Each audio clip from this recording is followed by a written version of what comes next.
ഓം.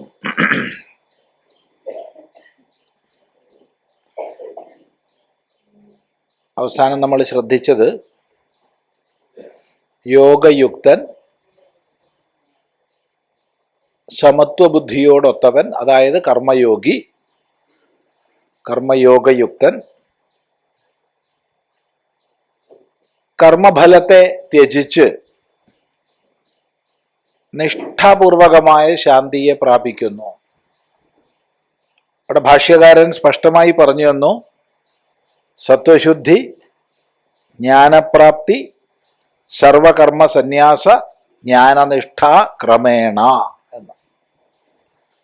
എന്നാൽ അയുക്തനാവട്ടെ കേവലം കാമപ്രേരിതനായി ഫലാസക്തനായി ബന്ധിക്കപ്പെടുന്നു. ഇതാണ് നമ്മൾ വിശദമായി ചിന്തിച്ചു. തുടർന്ന് യഹാതു പരമാർത്ഥദർശി, യഹാതു പരമാർത്ഥദർശി, പരമാർത്ഥദർശി യാതൊരാളാണോ, പരമാർത്ഥദർശി യാതൊരാളാണോ എന്ന് പറഞ്ഞാൽ നേരത്തെ പാരമാർത്ഥിക സന്യാസത്തിൽ ഉറച്ച സർവഭൂതാത്മാവിനെ കുറിച്ച് പറഞ്ഞിട്ടുണ്ട്. സർവഭൂതാത്മ എന്ന് പറഞ്ഞാൽ സർവാത്മദർശിയാണ്.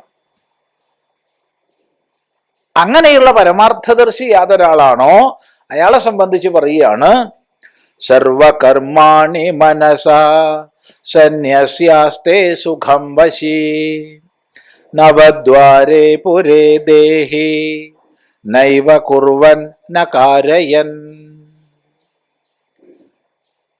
സർവകർമാണി മനസാ സന്യസ്യാസ്തേ സുഖം വശി നവദ്വാരേ പുരേ ദേഹി നൈവ കുർവൻ ന കാരയൻ. പദച്ഛേദം പറയാം. സർവകർമാണി മനസാ സന്യസ്യ ആസ്തേ സുഖം വശീ നവദ്വാരേ പുരേ ദേഹി ന ഏവ കുറുവൻ ന കാരയൻ. അപ്പോ സർവകർമാണി മനസാ സന്യസ്യ, സർവകർമ്മങ്ങളെയും, സർവകർമ്മങ്ങളെയും എന്ന് പറഞ്ഞാൽ വൈദികങ്ങൾ ലൗകികങ്ങൾ എന്ന് ഭേദമില്ല. ലൗകികം ലോകസിദ്ധം, വൈദികം വേദവിഹിതം.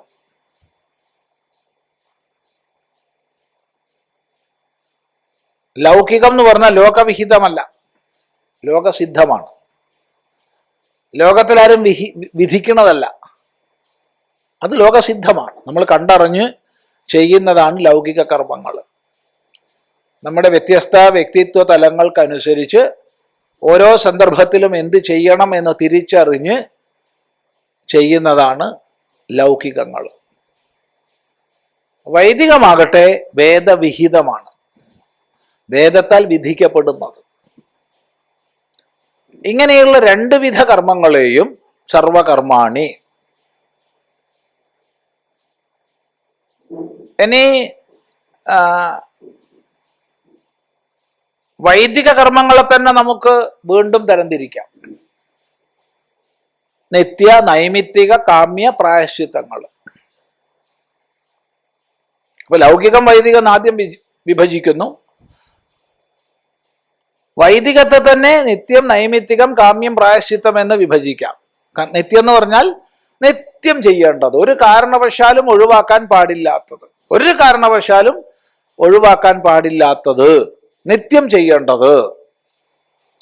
ഉദാഹരണം പഞ്ചമഹായജ്ഞങ്ങൾ നിത്യകർമ്മങ്ങളാണ്. ഇനി നൈമിത്തിക കർമ്മങ്ങൾ നിമിത്തം വരുമ്പം ചെയ്യേണ്ടത്, അതെന്നും ചെയ്യേണ്ടതല്ല.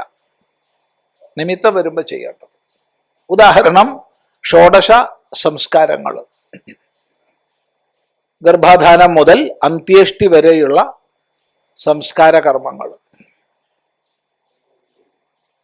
പിന്നെ കാമ്യങ്ങൾ. കാമ്യങ്ങൾ എന്ന് പറഞ്ഞാൽ കാമനാപൂരണത്തിന് ചെയ്യുന്നത്, ആഗ്രഹപൂർത്തീകരണത്തിന് ചെയ്യുന്നത്.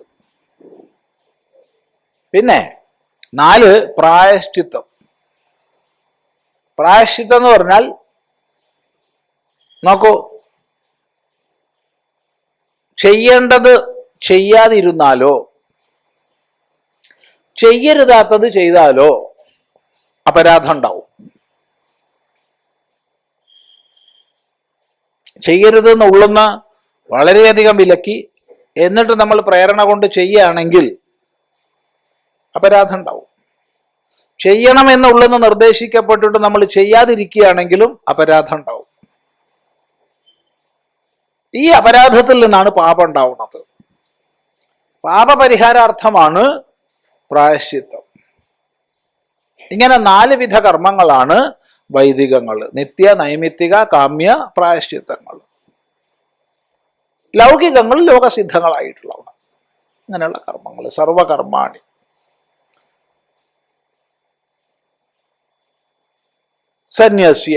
സന്യസിച്ചിട്ട്, അപ്പൊ അതിൽ നിത്യകർമ്മങ്ങളെ സന്യസിക്കുക എന്നുള്ളത് ഒരു കാരണവശാലും പൂർവമീമാംസകൻ അംഗീകരിക്കാൻ പറ്റുന്നതല്ല. അയാളെ സംബന്ധിച്ച് നിത്യകർമ്മങ്ങളെ ത്യജിക്കുന്നത് ചിന്തിക്കാൻ കഴിയാത്തതാണ്. ശ്രദ്ധിക്കുക.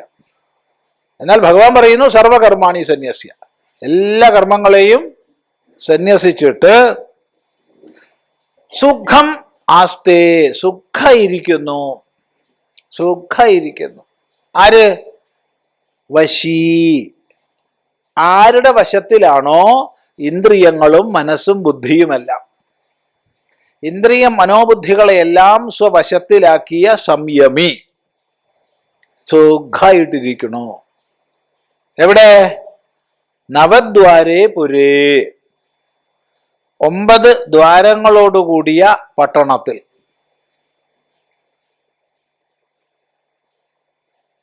ഭഗവത്ഗീതയിൽ ഈ ശരീരത്തെ 9 ദ്വാരങ്ങളുള്ള പുരമായിട്ട് പറഞ്ഞു. ഉപനിഷത്തിൽ ഒന്നും കൂടി മുന്നോട്ട് പോയിട്ട് 11 ദ്വാരങ്ങളുള്ള പുരമായിട്ട് പറയുന്നുണ്ട്. പുരമേകാദശദ്വാരം അജസ്യാവക്രചേതസഃ. പുരമേകാദശദ്വാരം അജസ്യാവക്രചേതസഃ. 11 ദ്വാരങ്ങളോടുകൂടിയുള്ള പുരം ജന്മരഹിതനും അവക്രചിത്തനുമായവൻ്റെതാണ് എന്ന്. അപ്പോൾ 9, അവിടെ 11, രണ്ടും 2 ചോദ്യം 2 9 + 2 11.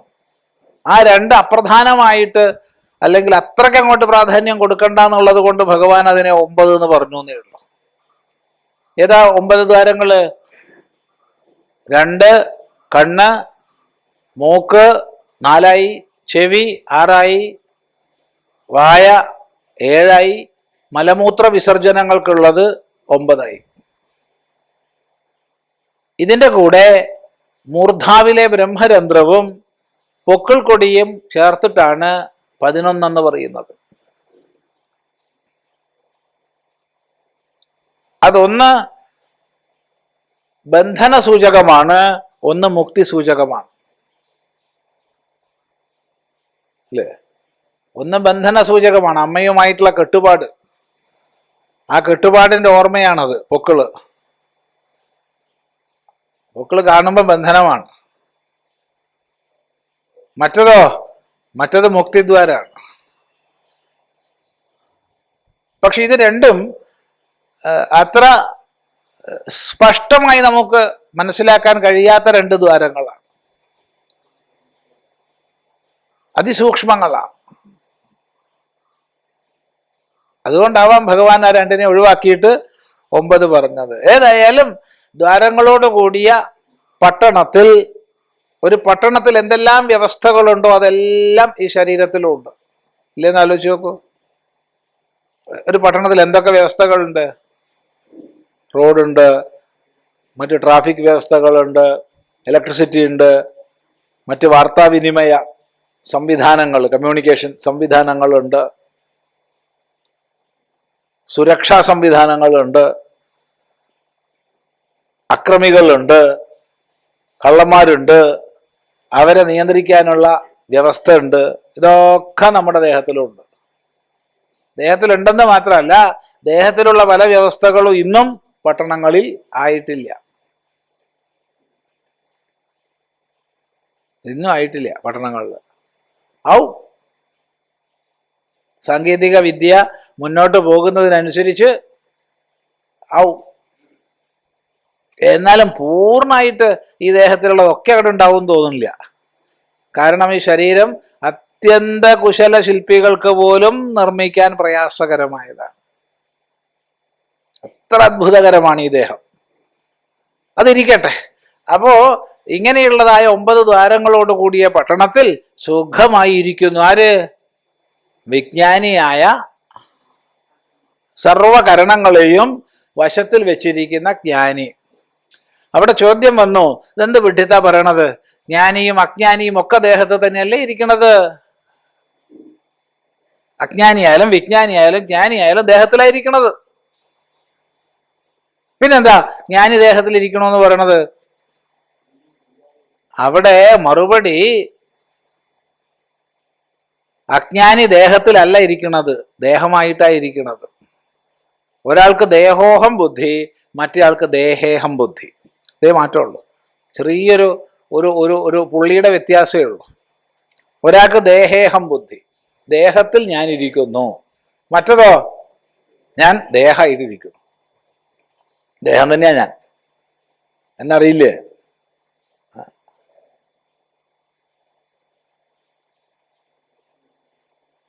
അപ്പൊ ദേഹോഹം ബുദ്ധി പറഞ്ഞു കഴിഞ്ഞാൽ ആ ദേഹത്തോടു കൂടി എന്തൊക്കെ ഉണ്ട് അതൊക്കെ ആവാം.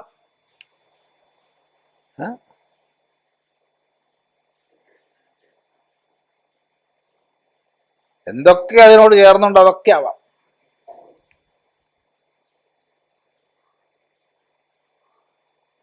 ദേഹോഹം ബുദ്ധി. ഞാൻ ബ്രഹ്മചാരിയാണ്, ഗൃഹസ്ഥനാണ്, വാനപ്രസ്ഥനാണ്, സന്യാസിയാണ്, അല്ലെങ്കിൽ ഞാൻ ഹിന്ദുവാണ്, ക്രിസ്ത്യാനിയാണ്, മുസൽമാനാണ്, സിഖാണ്, എല്ലാം വരാം. ഇനി അതിൽ ഹിന്ദു തന്നെ എന്ത് വരാം? ഞാൻ നായരാണ്, ഈഴവരാണ്, ചെറുമരാണ്, പുലയരാണ്, നമ്പൂതിരിയാണ്, ഭട്ടരാണ്, നമ്പീശനാണ്, മാരാരാണ്, അങ്ങനെ പോവാം. മുസ്ലിം ഞാൻ സുന്നിയാണ്, മുജാഹിദാണ്, അങ്ങനെ വരാം. ക്രിസ്ത്യാനിന്റെ പറയാൻ വയ്യ, അത്രയ്ക്കധികം ജാതികളാണ്, ആയിരക്കണക്കിന് ജാതി ഭേദങ്ങളാണ്. ഏറ്റവും അധികം ജാതി ഭേദമുള്ളത് ക്രിസ്ത്യാനിയുടെ ഇടയ്ക്കാണ്. ലോകത്തിൽ ഏറ്റവും അധികം ജാതി ഭേദമുള്ളത്. അപ്പൊ അങ്ങനെ പലതും പറയാം.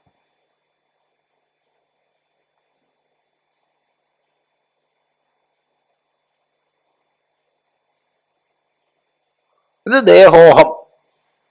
ജ്ഞാനിക്കോ ദേഹേഹം. ഇതൊരു ഉപാധിയാണ്.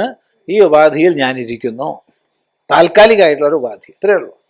കുറച്ചു കാലം മാത്രം നിൽക്കണ ഒരു കൂടാരത്തിൽ ഞാൻ ഇരിക്കുകയാണ്. ഇരിക്കണവരെ സന്തോഷമായിട്ട് ഇരിക്കുക, പോകുമ്പോ സന്തോഷമായിട്ട് പോവുക, അല്ലേ? അതല്ലേ? ഇരിക്കണവരെ സന്തോഷമായിട്ട് ഇരിക്കുക, പോകുമ്പോ സന്തോഷമായിട്ട് പോവുക. തനിക്കും സന്തോഷം, മറ്റുള്ളവർക്കും സന്തോഷം. അത് രണ്ടും വേണേ. ചിലരങ്ങനെയല്ല, ചിലര് ഒന്ന് പോയി കിട്ടിയാൽ മതിയായിരുന്നു, മറ്റുള്ളവർക്ക് സന്തോഷം ഉണ്ടാവും, പക്ഷെ തനിക്കൊരു സന്തോഷം ഉണ്ടാവില്ല. അത് പറ്റില്ല. രണ്ട് സന്തോഷവും വേണം. അപ്പോ ദേഹത്തിൽ നവദ്വാരേ പുരേ ദേഹി, ആര്? വശി. നവദ്വാരപുരത്തിൽ ഇരിക്കുന്നത് വശിയാണ്. അല്ലാത്തവരൊക്കെ ഇതായിട്ട് തന്നെയാ ഇരിക്കണത്, ഒരു സംശയമില്ല, ഞാൻ ഇത് തന്നെയാണ് എന്നുള്ളത്. അതാണ് വ്യത്യാസം. നൈവ കുർവൻ ന കാരയൻ, ഒന്നും ചെയ്യുന്നില്ല, ചെയ്യിക്കുന്നില്ല. എന്തുകൊണ്ട്?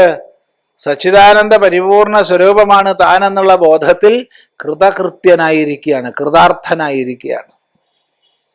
ആ കൃതകൃത്യതയിൽ എല്ലാ കർമ്മങ്ങളും കൊഴിഞ്ഞു പോയിരിക്കുക. അതുകൊണ്ട് നൈവ കുർവൻ ന ഏവ കാരയൻ, ഒന്നും ചെയ്യുന്നുമില്ല, ചെയ്യിക്കുന്നുമില്ല. ഇതാണ് ശ്ലോകം. നോക്കൂ, സർവാണി കർമാണി സർവകർമാണി സന്യസ്യ പരിത്യജ്യ നിത്യം നൈമിത്തികം കാമ്യം പ്രതിഷിദ്ധം ച സർവകർമാണി താനി മനസാ വിവേകബുദ്ധിയാ കർമാദൗ അകർമ്മ സന്ദർശനേന സന്ത്യജ്യ ഇത്യർത്ഥഃ. ആസ്തേ തിഷ്ഠതി സുഖം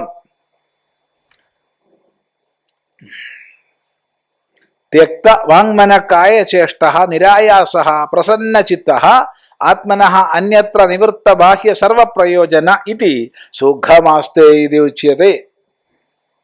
വശീ ജിതേന്ദ്രിയഃ ഇത്യർത്ഥഃ. ക്വ കഥമാസ്തേ ഇത്യാഹ നവദ്വാരേ പുരേ സപ്തശീർഷണ്യാനി ആത്മനഃ ഉപലബ്ധിദ്വാരാണി അർവാഗ് ദ്വേ മൂത്രപുരീഷ വിസർഗാർത്ഥേ തൈഃ ദ്വാരൈഃ നവദ്വാരം പുരമുച്യത്തെ.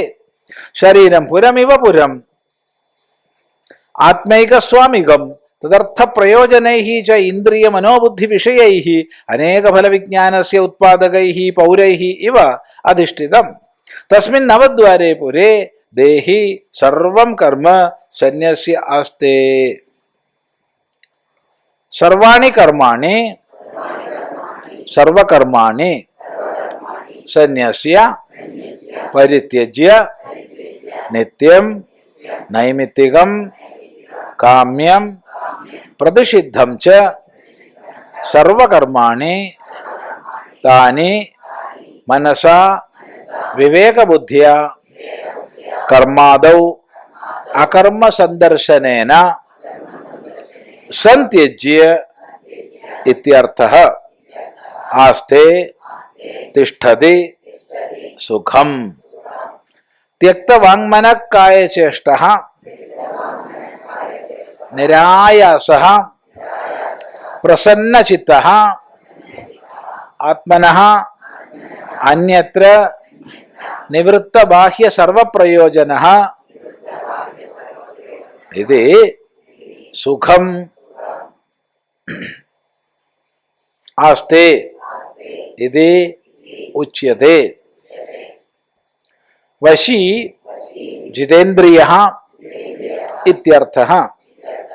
ക്വ കഥം ആസ്തേ ഇത്യാഹ നവദ്വാരേ പുരേ സപ്തശീർഷണ്യാനി ആത്മനഃ ഉപലബ്ധിദ്വാരാണി അർവാഗ് ദ്വേ മൂത്രപുരീഷ വിസർഗാർത്ഥേ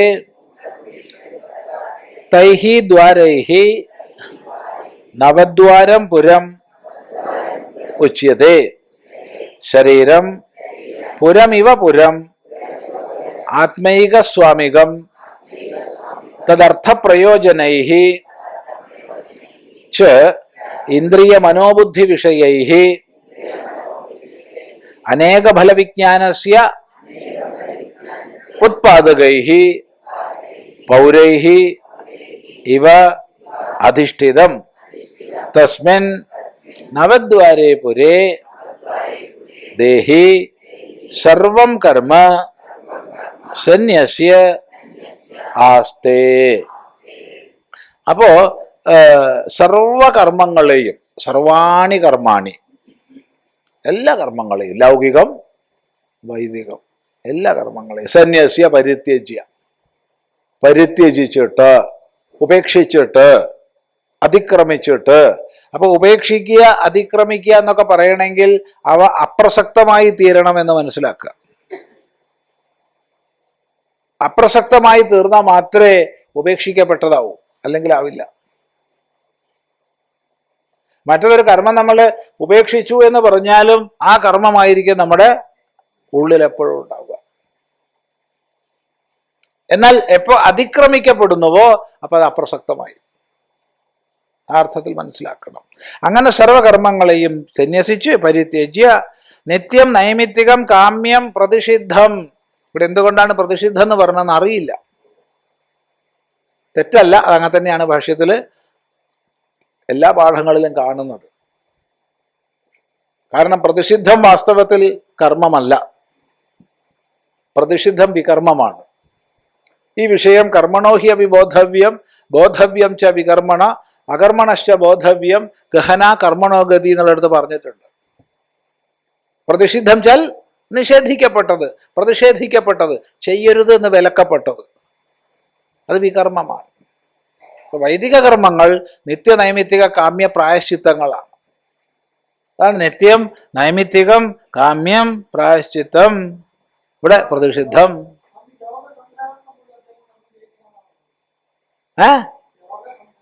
ഒരു കർമ്മവും ചെയ്യുന്നില്ല.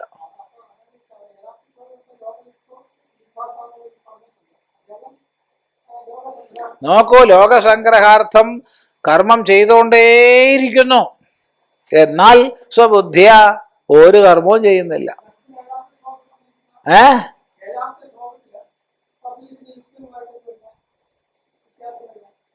ഏത്?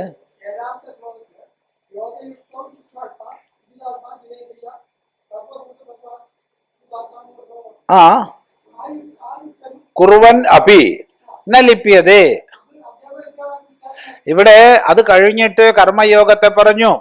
ആ കർമ്മയോഗത്തിലൂടെ പരമമായ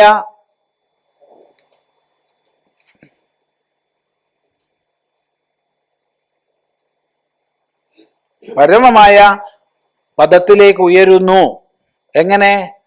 ചിത്തശുദ്ധി ദ്വാരേണ നൈഷ്ഠികീം ശാന്തിം ആപ്നോതി എന്ന് പറഞ്ഞു. അപ്പൊ കർമ്മയോഗത്തിലൂടെ പരമമായ നൈഷ്ഠികീം ശാന്തിയും മോക്ഷാഖ്യാം എന്ന് പറഞ്ഞെടുത്ത് ഭഗവാൻ ഭാഷ്യകാരൻ സ്പഷ്ടമായി പറഞ്ഞു, ചിത്തശുദ്ധി, ജ്ഞാനപ്രാപ്തി, സർവകർമ്മ സന്യാസ, ജ്ഞാനനിഷ്ഠ മാർഗത്തിലൂടെ. അപ്പോ ആ ഒരു വിജ്ഞാനിയുടെ അവസ്ഥയാണിത്. സകലത്തെയും വശത്തിൽ വെച്ചിരിക്കുന്ന, സർവകരണങ്ങളെയും വശത്തിൽ വെച്ചിരിക്കുന്ന വശി, സർവകർമ്മങ്ങളെയും സന്യസിച്ച് നിത്യ നൈമിത്തിക കാമ്യ പ്രായശ്ചിത്തങ്ങളെ സന്യസിച്ച്, ഇവിടെ ഭാഷ്യകാരൻ പ്രതിഷിദ്ധം എന്നാണ് പറഞ്ഞതെന്ന് മനസ്സിലാക്കുക. പ്രതിഷിദ്ധം വാസ്തവത്തിൽ കർമ്മമല്ല, വികർമ്മമാണ്. സർവാണി കർമാണി, സർവാണി കർമാണി, എല്ലാ കർമ്മങ്ങളും, ലൗകികം വൈദികം എല്ലാം മനസാ വിവേകബുദ്ധിയാ സന്യസ്യ. ഏതാണ് ആ വിവേകബുദ്ധി? കർമ്മണ്യകർമ്മയ പശ്യേത് അകർമ്മണി ച കർമ്മയഃ സ ബുദ്ധിമാൻ മനുഷ്യേഷു സയുക്ത കൃഷ്ണ കർമ്മകൃത് എന്നായിരുന്നു നമ്മൾ ചിന്തിച്ചതാണ്. ആ ഒരു വിവേകബുദ്ധിയോടുകൂടി കർമാദൗ അകർമ്മദർശനേന സന്ത്യജ്യ, സമ്യക്കായി ഒഴിവാക്കിയിട്ട്, എല്ലാം അറിഞ്ഞു തന്നെയാ ചെയ്യുന്നേ, അറിയാണ്ടൊന്നും ചെയ്യുന്നില്ല. എന്നാ പിന്നെ എന്താ വ്യത്യാസം? ഞാൻ ചെയ്യുന്നു, ഇതിന്റെ ഫലം എനിക്ക് എന്നുള്ള അഹങ്കാരവും മമത്വവും ഇല്ല. അല്ലാതെ അറിയുന്നില്ല എന്ന് പറയരുത്. അറിവില്ലായ്മയല്ല ജ്ഞാനം, അജ്ഞാനമല്ല ജ്ഞാനം, വിസ്മൃതിയല്ല ജ്ഞാനം. എന്നാൽ മാത്രം പറഞ്ഞാൽ പോരാ, അവിടെ ജാഗ്രത്തിൽ തന്നെ ഉണർന്നിരിക്കുന്നവരാ, ജാഗ്രത്തിൽ തന്നെ ജാഗ്രതായിരിക്കുന്നവരാ. അത് പ്രത്യേകം ശ്രദ്ധിക്കണം. എല്ലാത്തിനെയും ഒന്നിനെ അറിയാതിരിക്കലല്ല, അറിയുന്നതിൽ വെച്ച് അറിയുന്നവനാ. അറിവിലുമേറി അറിഞ്ഞിടുന്നവൻ. എന്താ? എന്ത് സമർപ്പണം? ആർക്ക് സമർപ്പണം? കർമ്മയോഗം അല്ലത്. പിന്നെ സമർപ്പണമൊന്നുമില്ല. ആർക്ക് സമർപ്പിക്കാൻ? ആർക്ക് സമർപ്പിക്കാനാണ്? അവിടെ എന്തുകൊണ്ടാണ് ഈ ഒരു വിജ്ഞാനി ലോകസംഗ്രഹാർത്ഥം പ്രവർത്തിക്കുന്നത് എന്നുള്ളതിന് മറുപടിയില്ല. എന്തുകൊണ്ട്? അവിടെ നമ്മൾ ആചാര്യന്മാര് പറഞ്ഞു തരും, അത് ലോകകൃപ കൊണ്ടാണ്, കാരുണ്യം കൊണ്ടാണ്, ദയ കൊണ്ടാണ്, സ്നേഹം കൊണ്ടാണ് എന്നൊക്കെ പറയും. എന്തിന്? അപ്പൊ സത്യസന്ധമായി പറഞ്ഞാൽ പ്രാരബ്ധം കൊണ്ടാണെന്ന് പറയുന്നതാണ് നല്ലത്. ശരീരഗതമായ പ്രാരബ്ധം അങ്ങോട്ട്. കാരണം വിജ്ഞാനിയാണെങ്കിലും ദേഹത്തിലായിരിക്കണത്, ആ ദേഹഗതമായ പ്രാരബ്ധമുണ്ട്. അപ്പൊ പിന്നെ അജ്ഞാനിയായിട്ട് എന്താ വ്യത്യാസം? അജ്ഞാനിക്ക് ദേഹഗതമായ പ്രാരബ്ധത്തിലും തദനുസൃതമായ അനുഭവങ്ങളിലും താദാത്മ്യമാണ്. എന്നാൽ ലവലേശം അത് വിജ്ഞാനിക്ക് ഇല്ല. ചിന്തിക്കുക. എല്ലാം സാക്ഷിയായിട്ട് കണ്ടറിഞ്ഞ് അതിനതിക്രമിച്ച് കഴിയുന്നു. അപ്പോ സന്ത്യജ്യ ഇത്യർത്ഥ ആസ്തേ തിഷ്ഠതി, സുഖമായിട്ടിരിക്കുന്നു. ത്യക്തവാങ്മനക്കായ ചേഷ്ട, വാക്ക്, ശരീരം, മനസ്സ് തുടങ്ങിയ എല്ലാ ഉപാധികളുടെ ചേഷ്ടകളെയും ഒഴിവാക്കിയിട്ട് നിരായാസ, ഒരായാസവും ഇല്ല, സുഖമായിട്ടിരിക്കുന്നു. അതൊക്കെ ദുഃഖമില്ല. അപ്പൊ ചോദ്യം വരാം, അങ്ങനെയുള്ളൊരു വിജ്ഞാനിയായ മഹാപുരുഷന് രോഗങ്ങൾ വരില്ലേ? വരാലോ. പഞ്ചഭൂതാത്മകമായ ശരീരമുള്ള കാലത്തോളം രോഗങ്ങൾ വരാം, വന്ന രോഗങ്ങൾ പോവാം. രോഗം വന്നിട്ട് പോവാതെ ആളെയും കൊണ്ടുപോവാം, ഒക്കെ ചെയ്യാം. ഒന്നുകിൽ രോഗം ഒറ്റയ്ക്ക് തിരിച്ചു പോവും, അല്ലെങ്കിൽ രോഗം കൂട്ടിക്കൊണ്ടുപോകും നമ്മളെ, വന്നോളൂന്ന്. എന്നാൽ ഒന്ന് പറയാം, അയാൾക്ക് അസുഖം ഉണ്ടാവില്ല, എപ്പോഴും സുഖമാണ്. അയാൾക്ക് സുഖമേ ഉണ്ടാവുള്ളൂ, സുഖം. ശരി. അപ്പോ നിരായാസ പ്രസന്നചിത്ത, എപ്പോഴും തൻ്റെ പ്രസന്നത. തസ്യ മുഖകാന്തിർന നശ്യതി, അവന്റെ മുഖകാന്തി ഒരിക്കലും നശിക്കുന്നില്ല എന്നാണ്.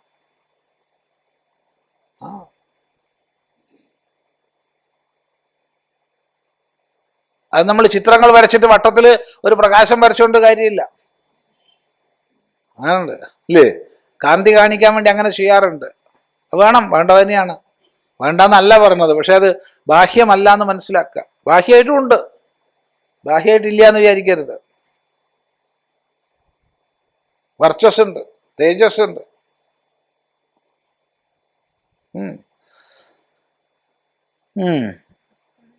നിരായാസ പ്രസന്നചിത്ത ആത്മനഃ അന്യത്ര നിവൃത്ത ബാഹ്യ സർവപ്രയോജന, തന്നിൽ നിന്ന് അന്യമായിട്ടുള്ള എല്ലാ പ്രയോജന ബുദ്ധിയും പിന്തിരിഞ്ഞിരിക്കുക.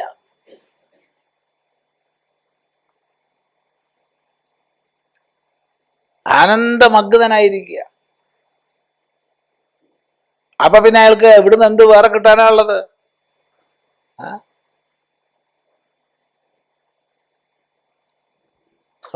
തന്നിൽ നിന്ന് ഭിന്നമായി ഒരു പ്രയോജനവും ഒരു സ്ഥലത്തുനിന്ന്. അതുകൊണ്ട് അയാൾ ഒന്നിന്റെ പിന്നാലെയും പോയിട്ട് തല ചൊറിയുന്നില്ല എന്നർത്ഥം അല്ലേ? മറ്റത് എന്തെങ്കിലും കാര്യസാധ്യത്തിന് നമ്മൾ അങ്ങനെയില്ലേ? എന്തെങ്കിലും കാര്യസാധ്യം ആരോടെങ്കിലും നേടാനുണ്ടാവും. ഒരു കാര്യസാധ്യമില്ല, നിറഞ്ഞിരിക്കുക.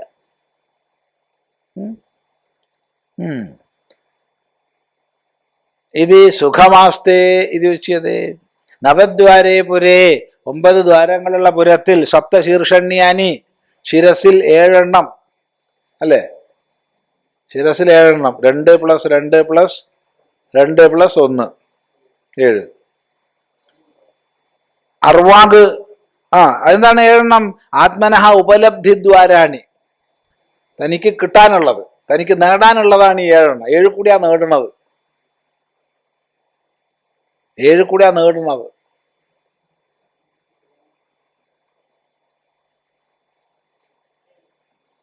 പിന്നെ അർവാഗ് ദ്വേ, താഴെ 2 മൂത്രപുരീഷ വിസർഗാർത്ഥേ, മൂത്രം, മലം എന്നിവയെ വിസർജിക്കാൻ വേണ്ടിയിട്ട്. തൈഹി ദ്വാരൈഹി നവദ്വാരം പുരം, ഇത് ചേർത്ത് കഴിഞ്ഞാൽ ഈ ദ്വാരങ്ങളെ കൊണ്ട് 9 ദ്വാരങ്ങളുള്ള പട്ടണമാണിത്. ആണ് ഈ ശരീരം. ശരീരം പുരം ഇവ പുരം. അങ്ങനെയാ ശരീരം പുരമാവുന്നത്? പുരം ഇവ പുരം. പുരം പോലുള്ളതായതുകൊണ്ട് പുരം. ഇത് പട്ടണമാണോ? പട്ടണം പോലെയൊക്കെ തന്നെയാപ്പത്. അതുകൊണ്ട് ഇതിനെ പട്ടണം എന്ന് പറഞ്ഞു. പട്ടണത്തിൽ എന്തൊക്കെ സംവിധാനങ്ങളുണ്ട് ഒക്കെ ഇവിടെ ഉണ്ടെന്ന് മനസ്സിലാക്കുക. ഇവിടെ വല്ലതൊന്നും പട്ടണത്തിൽ ഇല്ല എന്ന് മനസ്സിലാക്കുക. അത്ര സങ്കീർണമായി ശരീരം.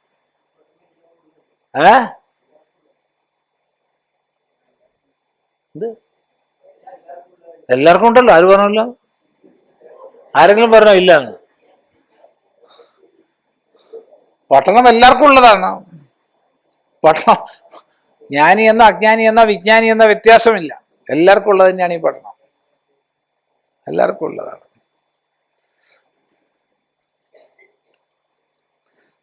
ശരീരം പുരം. പുരം ഇവ പുരം. ഒരു പുരത്തിന് ഒരു പഴയ കൽപ്പനയിൽ 5 രാജാവ് ഉണ്ടാവും. ഇപ്പോഴത്തെ കൽപ്പനയിൽ അങ്ങനെയൊന്നുമില്ല. എന്നാലും ഇല്ലേ, ഒരു പഞ്ചായത്ത് പ്രസിഡന്റ് അതിനൊക്കെ ഉണ്ടാവില്ലേ? ഇല്ല. ഒരു മുനിസിപ്പാലിറ്റി 5 ചെയർമാൻ ഉണ്ടാവും. എന്തെങ്കിലും ഒന്നും ഉണ്ടാവും. പണ്ടത്തെ കണക്കിനാണ് രാജാവ്. അതുപോലെ ഈ പുരത്തിനൊരു പുരസ്വാമിയുണ്ട്. ആരാണ്? ആരാണോ ഇതിനെ എൻ്റെ എന്ന് പറയുന്നത് അവൻ തന്നെ. അതാരാ? ഞാൻ. ഈ ശരീരത്തെ എൻ്റെ എന്ന് പറയുന്നത് ആരാണോ അയാൾ തന്നെ പുരസ്വാമി. പുരസ്വാമികം, ആത്മൈക സ്വാമികം, ആത്മാവാകുന്ന സ്വാമിയോടൊത്ത തദർത്ഥപ്രയോജനൈഹി ച ഇന്ദ്രിയ മനോബുദ്ധി വിഷയൈഹി അനേക ബലവിജ്ഞാനസ്യ ഉത്പാദകൈഹി പൗരൈഹി ഇവ. ഒരു സ്ഥലത്ത് രാജാവ് മാത്രമായാലും അയാള് രാജ്യം എന്ന് പറയുമോ? അത് പറ്റില്ല. അവിടെ മന്ത്രിമാര് വേണം, ഭൃത്യന്മാര് വേണം, സേവകന്മാര് വേണം. അങ്ങനെ പോയിട്ട് പൗരന്മാരൊക്കെ വേണം. അപ്പൊ പൗരന്മാരെ രാജാവ് സംരക്ഷിക്കുന്നു. പൗരന്മാര് രാജാവിന്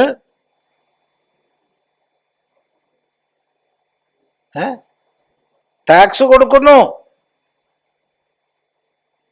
പൗരന്മാര് രാജാവിന് ടാക്സ് കൊടുക്കണ വെറുതെയാ?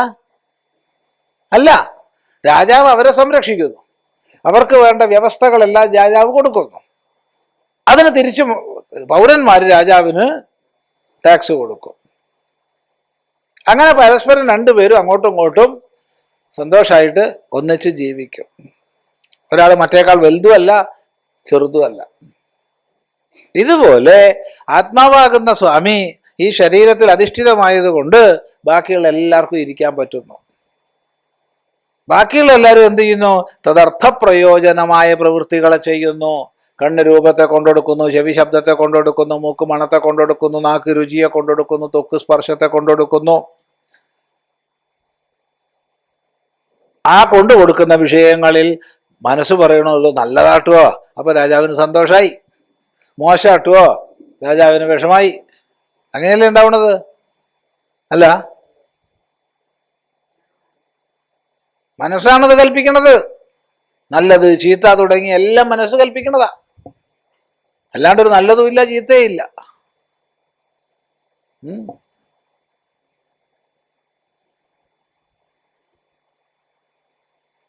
അങ്ങനെ പൗരന്മാരെ പോലെയുള്ള ഈ പറഞ്ഞ ടാക്സ് അടയ്ക്കുന്ന അർത്ഥപ്രയോജക ധർമ്മം ചെയ്യുന്ന മറ്റെല്ലാം ചേർന്നിട്ട് പുരമാണിത്. പൗരൈഹി അധിഷ്ഠിതം തസ്മിൻ നവദ്വാരേ പുരേ.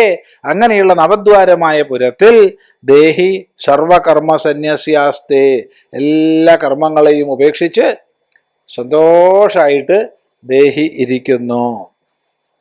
അപ്പൊ അവിടെ ചോദ്യം വരുന്നുണ്ട്, എന്താ അപ്പൊ ഇങ്ങനെ പറഞ്ഞത്?